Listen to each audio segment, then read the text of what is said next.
à toutes et à tous, bon dia, comme on dit ici. Nous sommes à Sant Antonio de los Cobres. Derrière moi, les Roses s'apprêtent à prendre le départ pour cette troisième étape, pour un total kilométrique de 282,6 km et 202,1 km de piste, un peu plus courte qu'hier, mais ça ne veut pas dire que ça ne réserve pas son lot de surprises aux pilotes et aux copilotes. On regarde ça, on y va.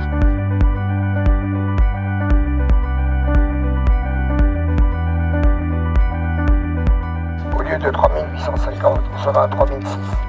Vous allez avoir du hors-piste aujourd'hui. Vous avez une super session en fin d'étape, 20 bandes de Rio dans le sable. Il y a de quoi faire là. C'est large. Il y a tout ce qu'il faut pour batailler. Bon allez, amusez-vous bien.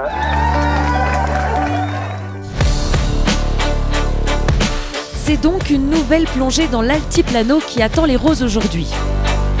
Les premiers kilomètres proposent des portions de pistes variées, roulantes, parfois cassées, mais les pilotes s'en donnent à cœur joie. Un super terrain de jeu. On en voit qui partent à gauche, on en voit qui partent à droite. On va essayer d'aller au milieu, nous. Mais les navigatrices ne sont pas en reste. Passé le PK 127,6, de nombreuses possibilités de coupe et d'itinéraires bis augmentent la difficulté.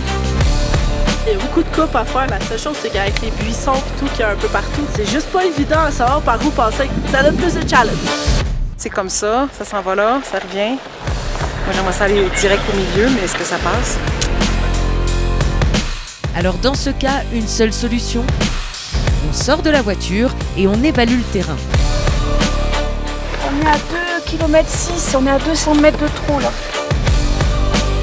Tu prends un repère et du coup, moi je vais jusqu'à ce repère il doit y avoir une piste qui part à ce cap. Je te suis. Et on revient à la voiture après.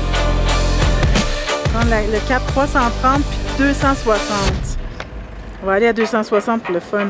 C'est là qu'on s'en va! Avec la boussole, ça nous dit de tourner, mais sur notre tripé, ça nous disait 200 mètres plus loin. Fait que je suis allée voir 200 mètres plus loin, ça compte pas quand je marche.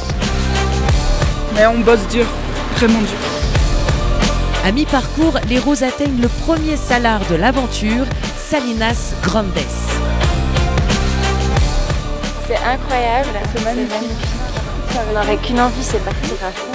Cap 3. Le jour commence à tomber sur l'altiplano argentin et il reste encore un Rio long d'une vingtaine de kilomètres à traverser.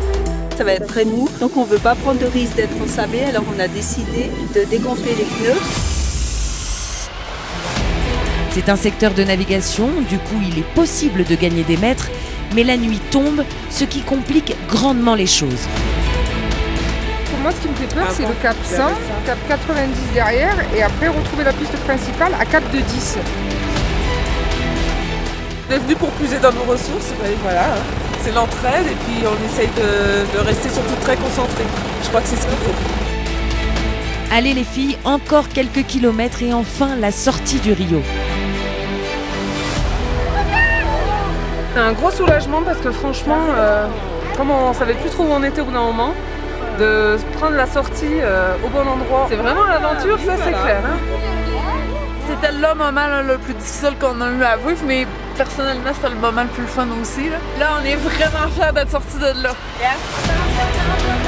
Ça y est, l'étape se termine et au bivouac, les équipages qui ont réussi à arriver de jour peuvent enfin souffler. Pilotage, c'était canon. Les Rio, le sable, c'est chouette. Toi, t'as bien galéré. Copilotage, que des pièges. Merci Lorga, super. Le retour pour demain? Oui. C'est reparti. Bonne soirée les filles. Allez, bye. À demain.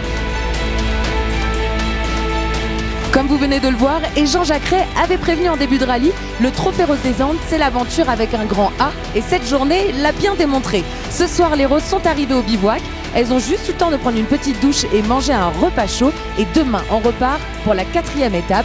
Restez connectés, à demain.